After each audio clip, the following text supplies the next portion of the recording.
predicación van a pensar que es algo más místico. Cuando el Chuy me dijo, vas a predicar de la entrada triunfal, con lo que empieza la pasión, pues me dio gusto porque es uno de los pocos eventos que vienen los 4 evangelios. ¿Se acuerdan que cuando vimos evangelios sinópticos en la clase de Biblia, que se llaman a las 10 de la mañana, cuando hablamos de los evangelios sinópticos, que son Mateo, Marcos y Lucas, habíamos dicho que cuando algo viene en los 3 es de triple tradición, que cuando algo viene en 2 evangelios es de doble tradición, y cuando nada más viene en un evangelio es de tradición simple. ¿Sí se acuerdan de eso los que vieron la clase? Y alguien me preguntó, ¿y si vienen los 4? Como pasa muy poco, pues no tiene un nombre. Podríamos decir que es de tradición 4, ¿verdad? Pero más bien, como son tan pocos eventos los que vienen en los 4, pues no tiene nombre. ¿Y cuáles son esos eventos que tienen en los 4 evangelios? Bueno, como ya lo dije, la entrada triunfal, la alimentación de los 5,000, la crucifixión y la resurrección. Es lo único que coincide en los 4. Entonces vamos a hablar de una cosa que viene en los 4 evangelios. Sería la entrada triunfal. Ok. Después de eso, pues ya les platiqué de qué vienen las próximas 4 o 5 predicaciones. Vienen sobre la última semana de la vida de Cristo. Y ya les platiqué de qué vamos a hablar. Ok. La entrada triunfal. Yo agarré Mateo. Mateo, empezando 21, capítulo 21 del 1 al 11. Vamos a ver más. Pero yo agarré Mateo.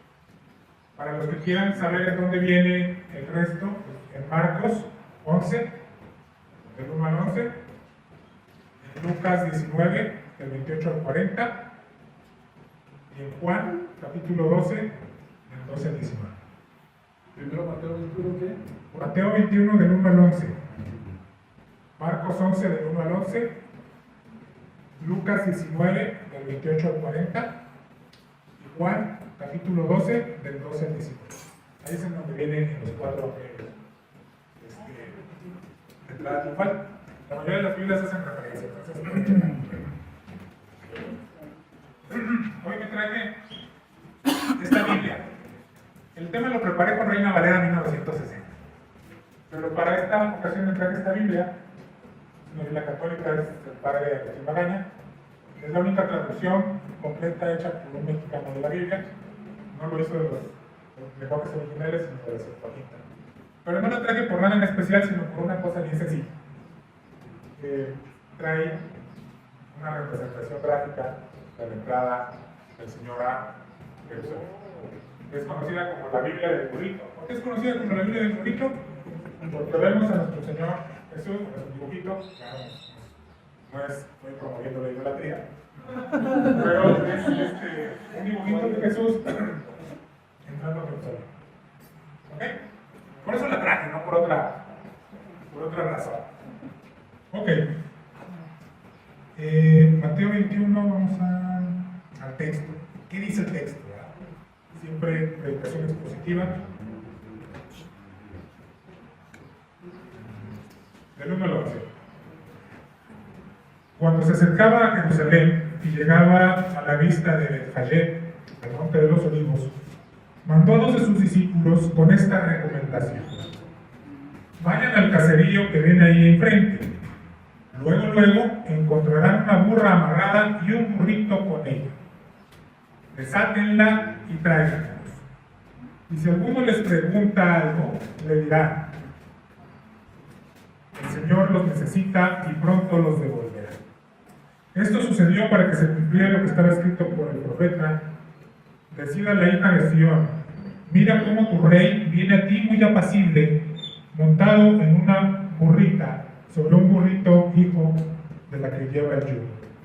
Fueron pues aquellos discípulos y cumplieron con las órdenes de Jesús, llevándole la burra y el burrito. Luego pusieron sobre ellos unos mantos y Jesús se montó.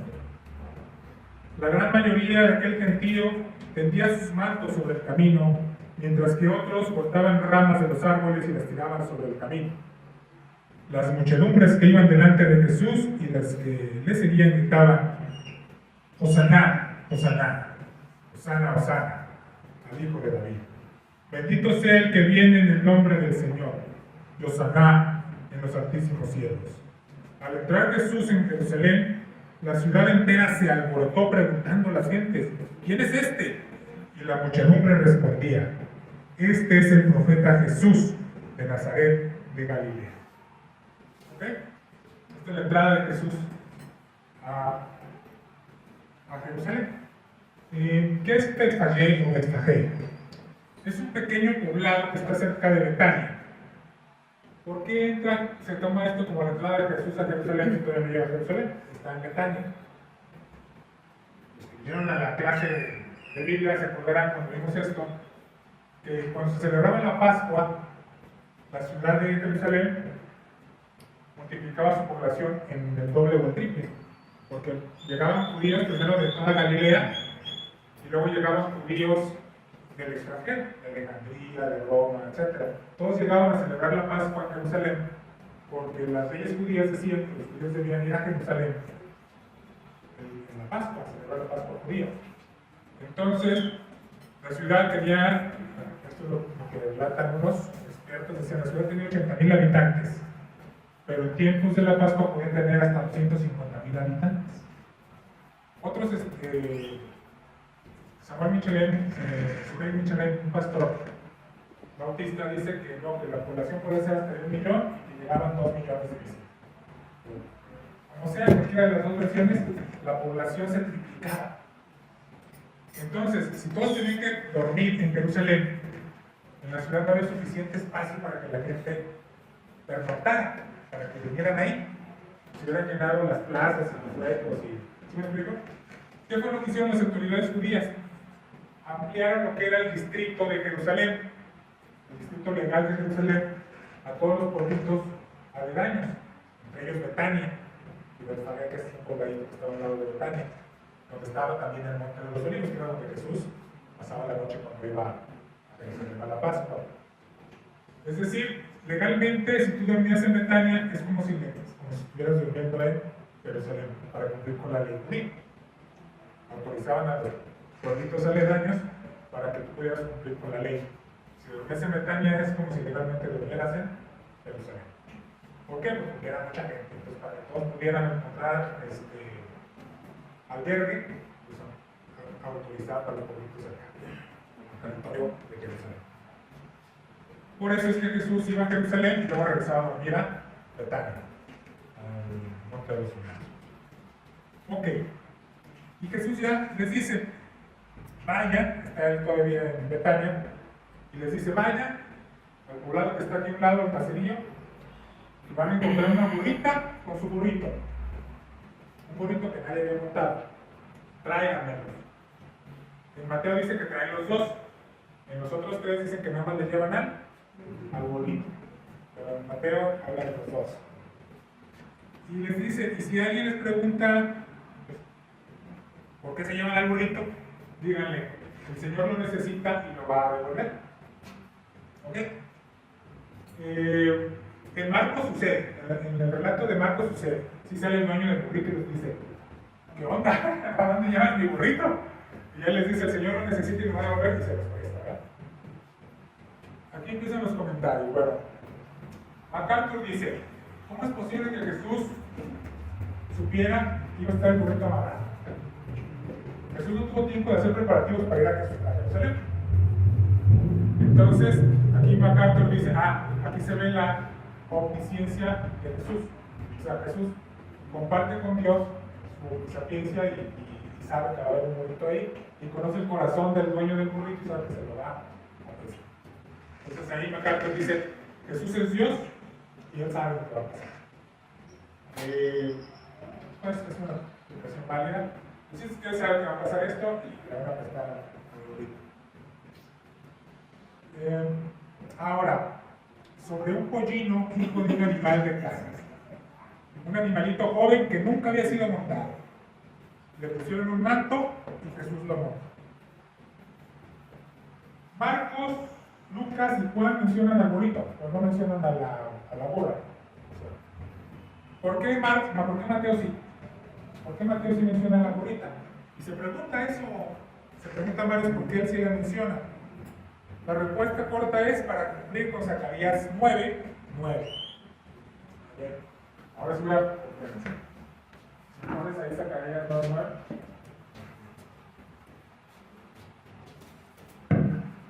Ya lo pusieron. ¿Ya lo pusieron? Ujú. Bueno. Alégrate mucho, hija de Sión, da voces de júbilo, hija de Jerusalén. He aquí que tu rey vendrá a ti, justo y salvador, humilde y cabalgando sobre un asno, sobre un pollino, un hijo de asno. La que sigue en el siguiente versículo, ¿no ves? Y de Efraín destruiré los carros y los caballos de Jerusalén, y los arcos de guerra serán quebrados, y hablará paz a las naciones, y su señorío será mar a mar, y desde el río hasta los fines de la tierra. Bueno, ahí vamos a ver estos dos versículos. La profecía de Zacarías nos dice, le dice a Jerusalén, la hija de Sion, que es Jerusalén, tu rey viene sobre un burrito. Tu rey viene montado en un burrito. En la antigüedad, eso también lo vimos en la clase de Biblia, cuando vimos Mateo. En la antigüedad, cuando un rey venía en son de paz, venía en un burrito, montado en un burrito. Si tú veías un rey que venía a tu ciudad y venía en un burrito, había un son de paz. Pero si viene un rey, arriba de un caballo, viene en son de guerra. ¿Ok? Entonces aquí que está diciendo la profecía de Zacarías, alégrate, Jerusalén, porque viene tu rey montado en un burrito. Viene en un burrito. Se viene en son de paz. Y luego dice aquí en el 10, Efraín, destruir los carros de guerra de Efraín. Y también acabaré con los caballos de guerra de Jerusalén. Y vamos a destruir también los arcos de guerra, serán quebrados, los arcos que soltaban flechas. Y se está diciendo, viene en un burrito porque va a acabar con la guerra. Y este rey va a hablar de paz a las naciones, y su señorío será de mar a mar, y desde el río hasta los confines de la tierra. Es decir, viene el príncipe de paz. Nos está diciendo, montado en un burrito viene el rey de la paz, que va a acabar con la guerra, con los carros de guerra, con los caballos de guerra y con las armas. Esa es la profecía de Zacarías. También está la de Isaías 62:11. Aprovechando que tenemos este aparato mágico, ponte Isaías 62:11. Gracias, Lo agradezco mucho. He aquí que Jehová hizo ir hasta el último de la tierra, decide la hija de Sión, es decir, a Jerusalén. He aquí que viene tu Salvador. He aquí su recompensa, ve y delante de él su obra. Entonces, estas dos profecías se cumplen cuando Jesús se monta al burrito y entra a Jerusalén en el burrito. ¿Ok? Menciona que Jesús es aclamado por el pueblo. Muy probablemente mucha de la gente que venía con Jesús eran galileos. Jesús era galileo, no venía con los galileos. Y los galileos venían del norte de Israel a Jerusalén porque era la paz que tenían que ir a Jerusalén, era parte de sus obligaciones. Pero los galileos tenían una característica en aquella época. Eran independentistas y nacionalistas. Los galileos estaban enojados con la dominación romana, incluso más que los judíos del sur, de Jerusalén. Ellos no estaban de acuerdo con que los romanos estuvieran ahí, el ejército romano. Y los galileos querían un Mesías libertador, querían un rey guerrero que acabara con Roma. Entonces ellos ven que era necesario repasar esto para que se cumpliera la profecía. Y esta gente ven a Jesús, lo identifican con el Mesías y lo empiezan a aclamar. A su paso van poniendo los ramos y los mantos para que él pase. En Segunda de Reyes, no encuentro la cita, pero en Segunda de Reyes, cuando Jehú es nombrado rey de Israel, cuando llega el profeta y le anuncia a Jehú que va a ser Dios de Israel, Dios del reino del norte, los que están con él ponen sus mantos en el piso para que él pase sobre ellos. Y entonces Jehú es rey de Israel, en aquella época en Segunda de Reyes. ¿Ok? Mata al hijo del rey Acab y toma un rey, ¿verdad? El profeta le dice que va a ser rey y le ponen los mantos. Ponerle los mantos a alguien para que pase sobre ellos era una tradición para que la alta nobleza entrara a un lugar. Entonces, aquí, cuando la gente pone los mantos y pone las ramas, lo que está diciendo es que ven a Jesús como el Mesías y como el Rey de Israel. ¿Ok? Que la gente ponga los mantos y las ramas es porque Jesús es reconocido en ese momento como el Rey de Israel y como el Mesías. ¿Ok? Bueno, aquí la parte, ¿por qué Mateo pone a la burrita y al burrito?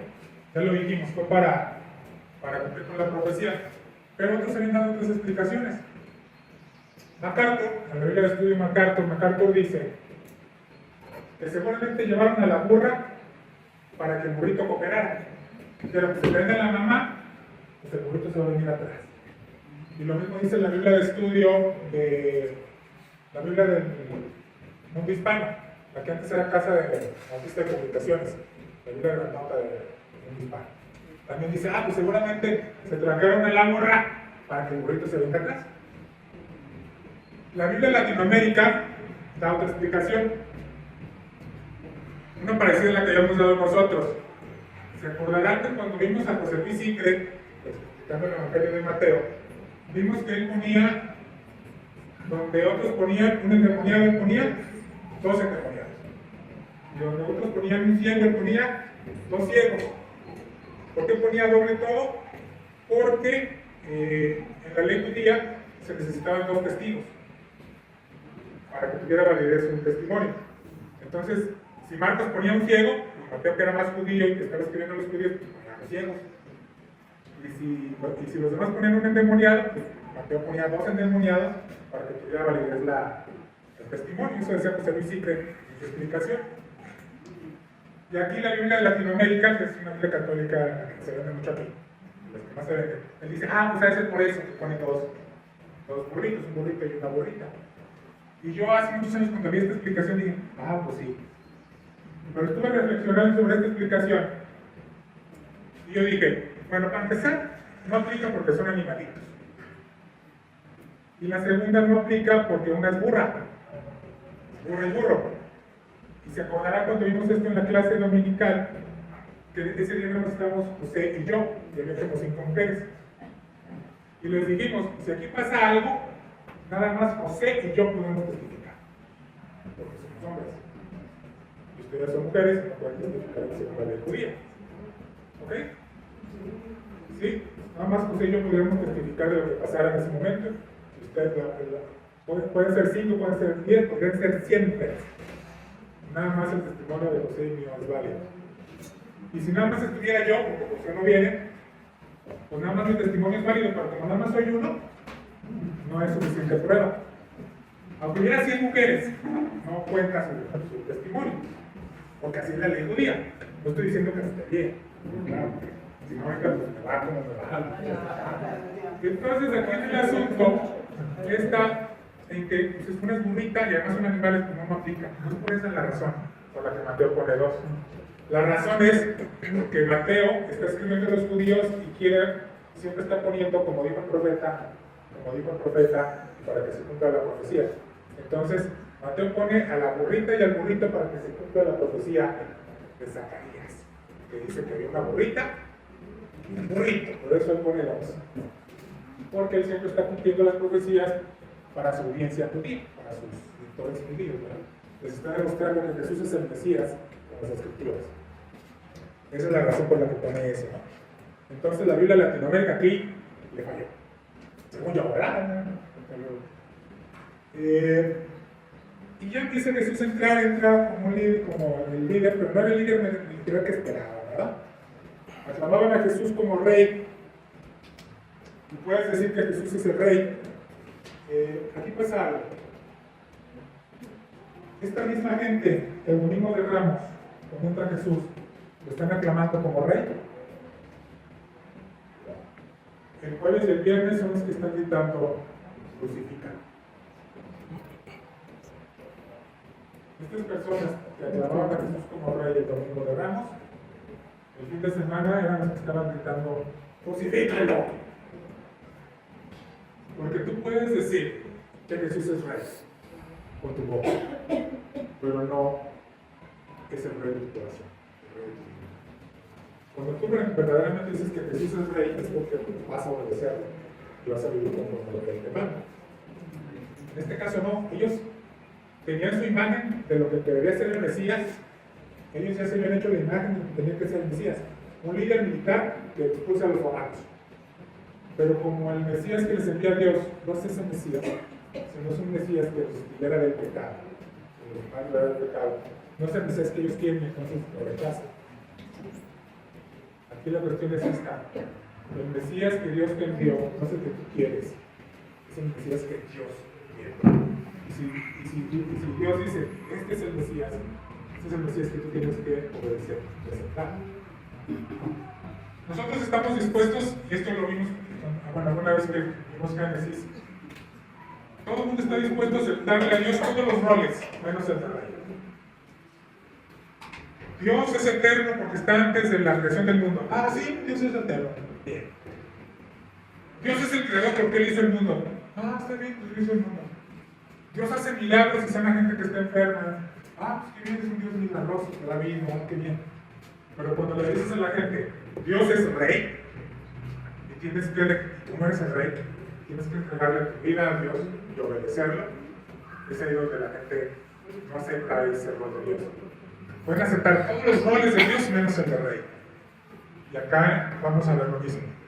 Todos pueden aceptar que Jesús haga lo que ellos quieren, que multiplique el pan, que lo que tú quieras que haga Jesús, está bien. Pero cuando dices, esta es la voluntad de Dios, la gente ya no quiere. Ya no quiere obedecer. Entonces eso es lo que podemos ver de esa parte. Ok. Ya vimos que vimos sobre un punto. Ya vimos. Otra de las profecías que cumple es la del Salmo 118. ¿Qué dice el Salmo? Bendito, bendito el que viene en nombre del Señor y Hosana. Cantan un salmo mesiánico cuando Jesús entra. Y es otra de las profecías que se tenía que cumplir. Esto todavía pasa, ¿eh? Los judíos todavía cantan este salmo en la ceremonia en la fiesta de las tiendas, de los tabernáculos.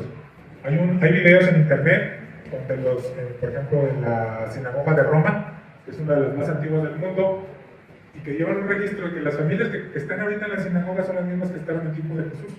Es una de las sinagogas más antiguas que ha conservado las mismas familias judías. Bueno, pues hay videos donde ellos están cantando Yosana, Yosana, o sea, están cantando Yosana, Yosana, Yosana en esta época. Entonces es parte de sus tradiciones. Es un salmo mesiánico y que quiere decir sálvame, sálvame o sálvanos. Ellos le cantan al Mesías que venga para salvarlos. Todavía lo están cantando porque todavía lo están esperando. Ok.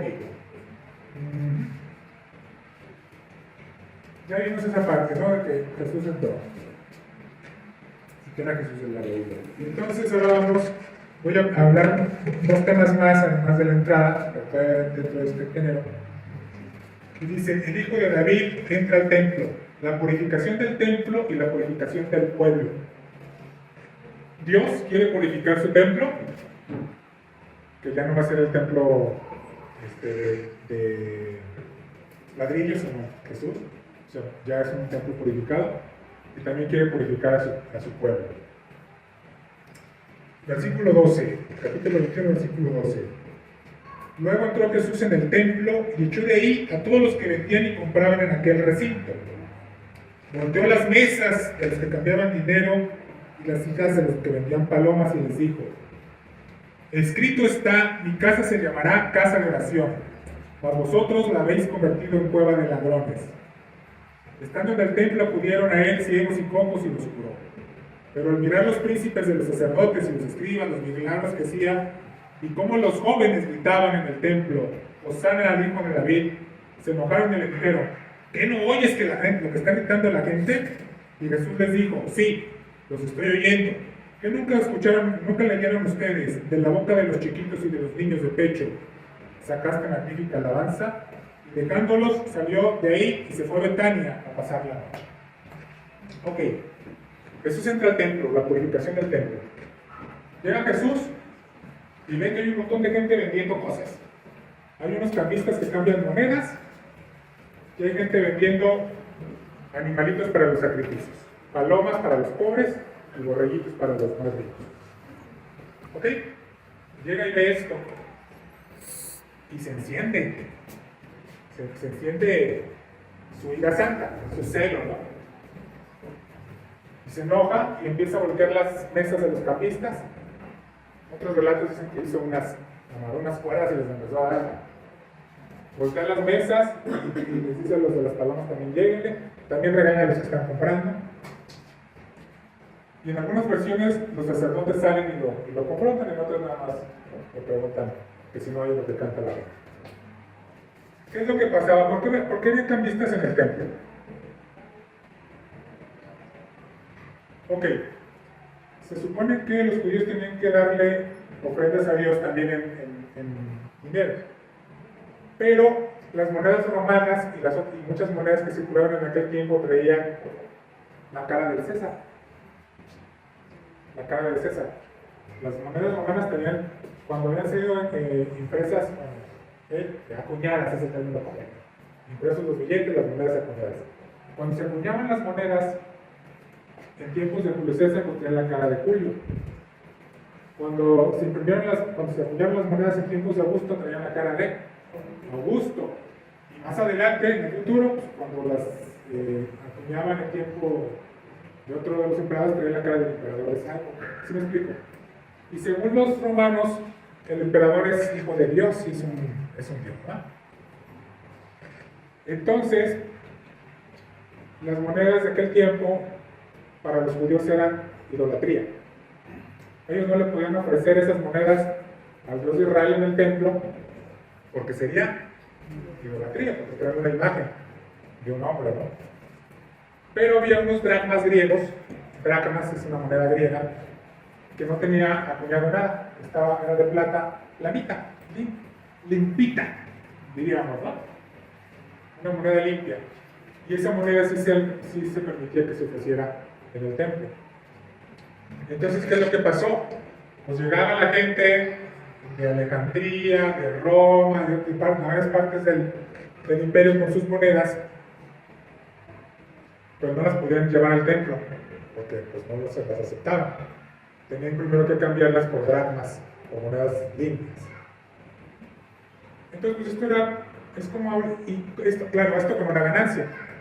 Es como, por ejemplo, ahorita está el dólar a 20 pesos, ¿no? Más o menos. Pero en las casas de cambio te lo dan a 21. Porque le sacan una... bueno, pues eso pasaba, había un cambista cerca del templo. Generalmente este negocio pues ya manejado por los sacerdotes. Y te cambiaban las monedas como una ganancia. O sea, ellos le ganaban, ¿verdad? En el mercado. Aquí la bronca está, o sea, eso no estaba mal, y tampoco que se vendieran animales para los sacrificios, sino que ya empezó lo que le molesta es que ya estaban adentro del templo, pues pueden haberlo hecho afuera, sino que ya estaban en los terrenos del templo, y ya era más importante la actividad comercial que los sacrificios, ¿no? Eso es lo que le molesta a Jesús, y entonces cita dos textos del Antiguo Testamento. Primero, la casa de mi padre es casa de oración. Y el otro texto es, ya convirtieron la casa de mi padre en una cueva de ladrones. Y por eso, él viene a limpiar el templo para que regrese a su significado original, que representa la relación de Dios con su pueblo. La relación amorosa de Dios con su pueblo. Sin necesidad de toda esta parte, ¿no? Además de que también ya, como vamos a ver ahorita, ya los sacrificios de animales pues nunca limpiaron realmente el pecado. ¿Por qué se sacrificaban animales en el templo? Ok, la idea, se sacrificaban animales en el templo para perdón de los pecados, porque desde el principio Dios les señaló que se tenía que derramar sangre inocente. O sea, sangre de hombre no se puede derramar porque la sangre de hombre es pecadora. ¿Sí me explico? Entonces, si había pecado, no se podía sacrificar a un hombre, se tenía que sacrificar a un ser inocente. Entonces sacrificaban borreguitos y tenían que cobrar la sangre de los animalitos para perdón de los pecados. Todo esto eran signos del Antiguo Testamento que iban marcando a Dios. ¿Sí me explico? Iban prefigurando a Jesús. Entonces se tenía que sacrificar sangre inocente. Pero resulta que el pecado del hombre era tanto que no importa cuántos animalitos sacrificaras, no alcanzaba nunca, no sé si me explico. O sea, todos los años sacrificaban un animalito para el perdón del sumo sacerdote, un animalito para perdón de los pecados de todos los demás sacerdotes, y luego otro animalito para el perdón de la gente. ¿Sí me explico? Siempre tenían que estar, y no importa cuánto sacrificaras, nunca se cubría el pecado humano, hasta que viene el sacrificio de Jesús, que es el sacrificio perfecto, y este sí cubre ya el pecado de la humanidad, ¿verdad? Ok, entonces, eso es lo que pasaba, o sea, ahí estaban los animalitos para el sacrificio, y ya Jesús les empieza a dar las señales, que esto lo vamos a ver más adelante, de que ya no funciona. No importa que sacrifiques 1000 vacas, no funciona. Ya no alcanza para perdonar los pecados. Entonces viene Jesús y entra al templo, hace esto, y dice que los niños empezaban a decir, Hosana, Hosana, hijo de David. ¿Qué niños eran estos que estaban en el templo? Porque los niños no entraban al templo. Ok. Cuando los niños judíos llegaban a 12 años, tenían que ir a su primera visita al pueblo, su bar mismo. Era su primera entrada al templo, su primer viaje a Jerusalén. Entonces había muchos niños de 12 años que era la primera vez que entraban al templo. Y ven lo que está haciendo Jesús, y ellos empiezan a cantar, Hosana, Hosana, hijo de David. Y entonces los sacerdotes judíos salen y le dicen, ¿oyes lo que están cantando? ¿Oyes lo que están diciendo? ¿No vas a decir nada? ¿No vas a rechazar eso? Porque, por ejemplo, a Juan el Bautista, cuando le dijeron, ¿eres tú el Mesías? ¿Qué dijo él? Yo no soy. Pero Jesús aquí lo rechaza. No rechaza al que se le nombra Mesías. Y es curioso porque en el pasado sí se había presentado el secreto mesiánico. Cuando empezó el Evangelio, cuando empezó la predicación del Evangelio en partes más atrás, ¿qué les decía Jesús? Les cuando sanaba un ciego, no le digas a nadie que te sané. Y a otro, no le digas a nadie. Y esto se le llama el secreto mesiánico. Al principio Jesús no quería que nadie supiera que él era el Mesías, para que la gente no se creara expectativas, porque la gente estaba esperando al Mesías guerrero. Y entonces él les decía, no digas a nadie, ni a los demonios ni a la gente les daba permiso que dijeran que era el Mesías. ¿Por qué? Porque era el secreto mesiánico, no quería que la gente supiera todavía que él era el Mesías. No era el tiempo, no era su hora. ¿Ok? Pero aquí, ¿qué pasó? Aquí ya es la hora. Aquí la gente le empieza a decir, Hosana, Hosana, hijo de David, y él no les dice, cállense. Cuando preguntan a los sacerdotes, ¿oye lo que está cantando la gente? Están diciendo, Hosana, Hosana, hijo de David. Y él dice, pues qué cosas, ¿no? Los niños siempre dicen la verdad. De los niños sacan la mejor alabanza a Dios. O sea, acepta. Ya aquí acepta que es el Mesías. En el Evangelio de Juan, cuando María le pide el primer milagro, ¿sí se acuerdan de esa parte? En las bodas de Caná, que le dice, a ver, se les acabó el vino. ¿Y qué le dice él? Oye, mujer, ¿qué quieres de mí? Todavía no es mi hora. ¿Ok? Pero aquí ya, luego hay otra parte que dice, ya se acerca mi hora. ¿Y qué creen? Ya llegó la hora. El Evangelio de Juan, muchos lo conocen como el Evangelio de la hora, o del tiempo. Bueno, pues aquí estamos en presencia de que ya llegó la hora. Entonces, en Juan no había llegado la hora cuando María le habla, pero ahora sí ya llegó la hora. Bueno, bien. Ya acepta que él es el Mesías, se acabó el secreto mesiánico, ahora sí, ahí vengo, yo soy el Mesías. Y viene la historia de la higuera estéril. Caminando de vuelta en la ciudad, bueno, aquí hay una... Ok, caminando de vuelta en la ciudad, temprano por la mañana, a Jesús le dio hambre, y viendo una higuera junto al camino, se dirigió a ella, pero no le halló más que puras hojas. Entonces dijo, que nunca jamás produzcas frutos. Y la higuera luego se secó. Mirando esto, se asombraron los discípulos y decían, ¿cómo es que se secó luego la higuera? Jesús les dijo, en verdad les digo, que si tienen fe y no dudan, no solo harán lo de la higuera, sino que hasta diréis a este monte, quítate de aquí y échate al mar, y se irá. Y recibirán todo aquello que pidan con fe en la oración. Ok, aquí hay un detalle. Yo tengo muchos amigos que son muy conocidos, que son ateos. Y hay algunos libros que escriben ateos sobre este pasaje. Y dicen, es que Jesús es un berrinchudo. Jesús es un berrinchudo, porque ¿qué dice el texto?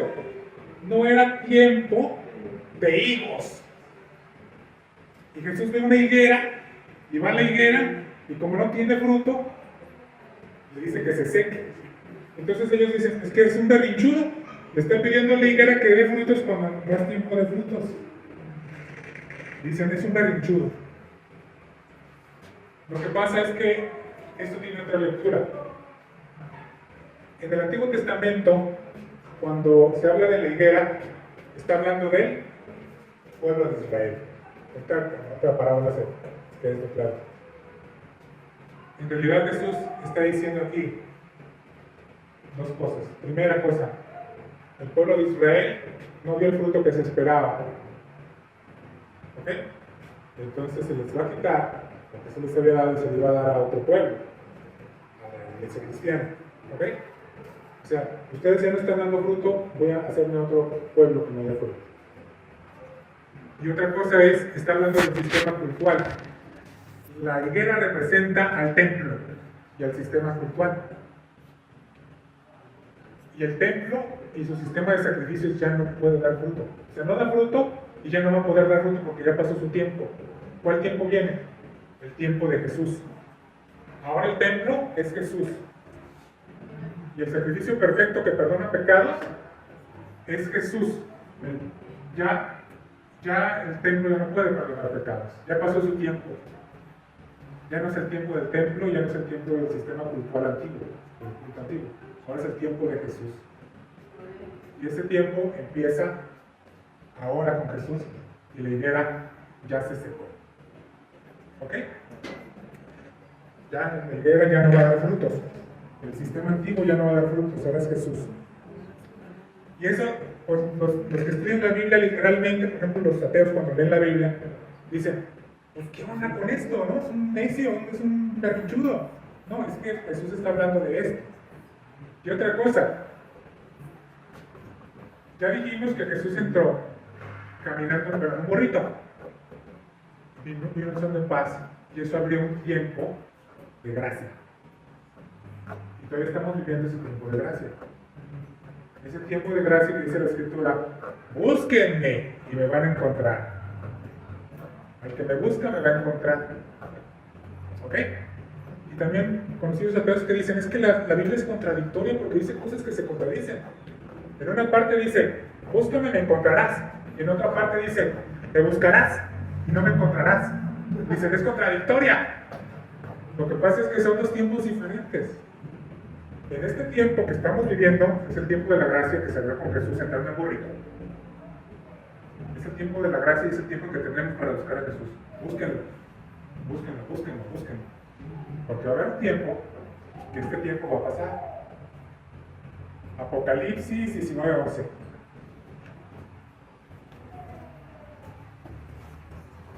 Ya vimos que en Apocalipsis van a venir 4 jinetes. Y luego va a venir otro jinete. Ya están.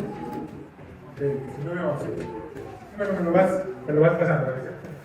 Entonces vi el cielo abierto y aquí un caballo blanco, y el que lo montaba se llamaba Fiel y Verdadero, y con justicia juzga y pelea. A ver, el que sigue, por favor. Sus ojos eran como llama de fuego, y había en su cabeza muchas diademas. Las diademas representan reinos. Las diademas y los cuernitos en el Antiguo Testamento representan los reinos. Entonces tenía mucho poder, ¿no? Era un rey. Y tenía un nombre escrito que ninguno conocía sino él mismo. Estaba vestido de ropa teñida en sangre, o sea, su ropa estaba lavada en sangre. Y su nombre es el Verbo de Dios. ¿Quién es el Verbo de Dios? Jesús. El tiempo de gracia se va a acabar y entonces Él va a venir en un caballo. ¿Y qué pasa cuando alguien viene en un caballo? Viene en guerra. Viene a acabar con sus enemigos. Jesús viene a juzgar, a reinar y a acabar con sus enemigos. Ahorita viene bonito, pero va a haber un tiempo que venga a juzgar. Y entonces sí, los que no lo buscaron, ya no lo van a encontrar. porque ya no va a venir en buena ondita, ya va a venir a hacer justicia, va a venir a juzgar. Entonces, busquen a Jesús hoy, que todavía estamos en el tiempo de la gracia, porque el tiempo de la gracia se va a acabar. En la antigüedad, por ejemplo, mucha gente, no sé si es cristiana, de joven, y esperaban hasta que ya eran viejitos para bautizarse y hacerse cristianos. Pero pues a Dios no lo puedes engañar. Hay muchos que no alcanzaban, ¿no? Se morían en un accidente o... Ajá. Entonces, busquen a Jesús en el tiempo de su juventud, sobre todo los que son jóvenes. Aquí todos somos jóvenes. Pero busquen a Jesús en el tiempo de su juventud y búsquenlo ahora, que todavía hay tiempo.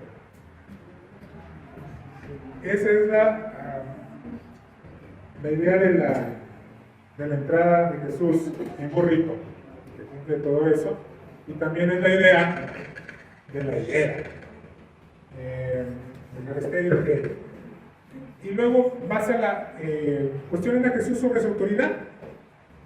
Jesús va al templo y los principales sacerdotes y ancianos le dicen: ¿con qué autoridad enseñas y haces estas cosas? Y Jesús les dice: ok, yo también les voy a hacer una pregunta, y si me la responden, yo también les voy a responder. ¿El bautismo de Juan de dónde era? ¿Del cielo o de los hombres?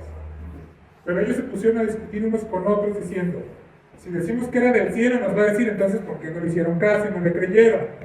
Y si le decimos que era de los hombres, le vamos a tener miedo al pueblo porque todos tienen a Juan por profeta. Por lo cual le respondieron: no sabemos. Y entonces él les dijo: pues yo tampoco les voy a decir con qué derecho hago esto.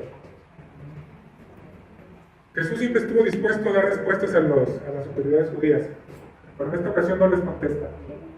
Porque aquí hay una cosa: no, Jesús no da espacio para el cálculo.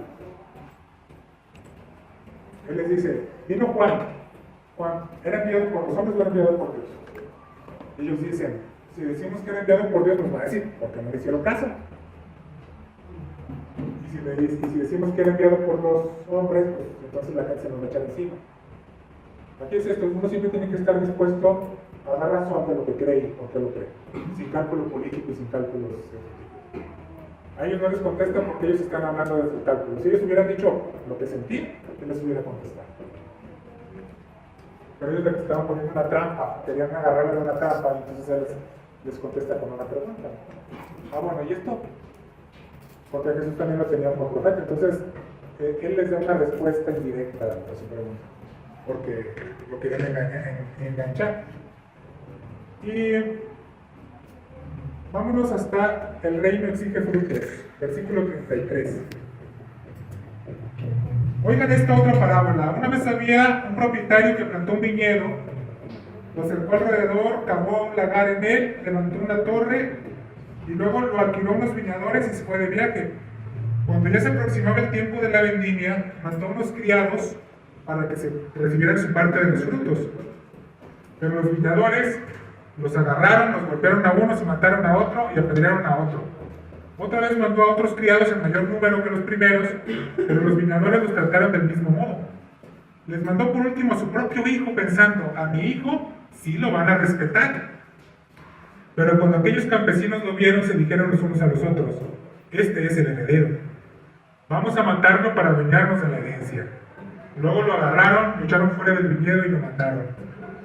Cuando venga pues el dueño del viñedo, ¿qué va a hacer con estos campesinos? Ellos dijeron: dará una muerte horrible a esos desalmados y entregará el viñedo a otros viñadores que sí paguen sus frutos a tiempo. Jesús les dijo otra vez: ¿no han leído alguna vez en las Escrituras: la piedra que desecharon los constructores ha servido de piedra angular? Eso vino del Señor y es maravilloso a nuestros ojos. Por esta razón les digo que se quitará el reino de Dios a esta nación y se le dará una nación que sí produzca sus frutos. El que caiga sobre esta piedra, contra ella se estrellará, y aquel sobre quien ella caiga lo aplastará. Cuando los príncipes de los sacerdotes y los fariseos oyeron estas parábolas, comprendieron que las decía por ellos y trataban de aprenderlo, pero le tuvieron miedo a las masas porque lo tenían por profeta. Esta parábola explica la de la higuera. Esta parábola explica la de la higuera. Les está diciendo, había un dueño de una viña, la hizo bonita, la arregló, le cavó un laguito, etcétera, ¿no? Un lagar para que se hiciera vino de uva, etcétera. Y esa viña tan bonita se las da a unos viñadores para que se la cuiden, se las renta. La renta implicaba que una parte del fruto debe ser para el dueño. Pero ¿qué pasa cuando él manda a sus criados para que cobren? A uno lo golpearon, a otro lo apedrearon y a otro lo mataron. Esto se refiere a los profetas. A lo largo de la historia de Israel, Dios mandó sus profetas para hablarle a la gente, pero generalmente la gente trataba mal a los profetas.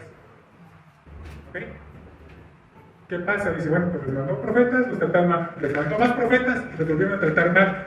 Y dijo, bueno, pues les voy a mandar a mi hijo, yo creo que a ese sí lo van a tratar bien. Pero no, lo agarraron y lo mataron. Otra vez Jesús anuncia su muerte, acuérdense que ya le había anunciado 3 veces.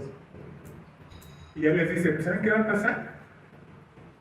A ese pueblo le va a ser quitada la viña, a esa nación le va a ser quitada la viña, y va a ser entregada a otro pueblo que sigue sus frutos a tiempo. Ya les dice, como no me creyeron, como no me aceptaron, les voy a quitar la viña y se la voy a entregar a otro. Es el tiempo de ser viña y de dar fruto. Esta es la explicación de esta primera entrada de Jesús a Jerusalén y cómo les empezó a dar parábolas del reino.